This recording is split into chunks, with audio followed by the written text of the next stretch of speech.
बिस्मिल्लाहिर्रहमानिर्रहीम। अस्सलामु अलैकुम। आप देख रहे हैं K92 न्यूज और मैं हूं नाइला भट्टी। शामिल करते हैं आज की अहम खबरें।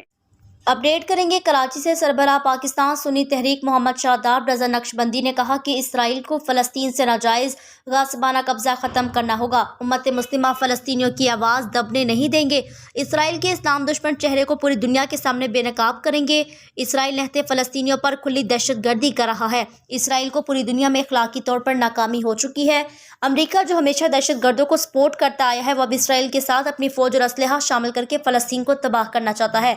अमरीका इसराइल और फ़लस्तीन के मामले पर मुस्बत किरदार अदा करने की बजाय फरीक बन गया। पूरी दुनिया में इसराइल और अमरीका के खिलाफ एहतजाज करेंगे। फ़लस्तीन की आवाम की आवाज़ बनेंगे। मजलूम फ़लस्तीनियों से इजहार यकजहती के लिए पाकिस्तान सुन्नी तहरीक के तहत जुम्मतुल मुबारक को यौम यकजहती फ़लस्तीन के तौर पर मनाया जाएगा। OIC इसराइली बर्बरियत और आलमी कवानीन की खिलाफ वर्जी पर खामोशी को तोड़ दिया। पाकिस्तान हंगामी बुनियादों पर OIC का इजलास तलब करे। मजलूम फ़लस्तीन की आवाम के तहफ़्फ़ुज़ और इसराइली कब्जे के खिलाफ अक़वाम मुत्तहिदा पर दबाव बढ़ाए। फ़लस्तीन में मजलूम आवाम पर ज़मीन तंग की जा रही है। दूध पीते बच्चे भूख से बिलबिला रहे हैं। इसराइल ने आलमी कवानीन को सबोताज करके फ़लस्तीनियों को खुराक, अद्वियात, पानी सहूलियात को रोक दिया गया।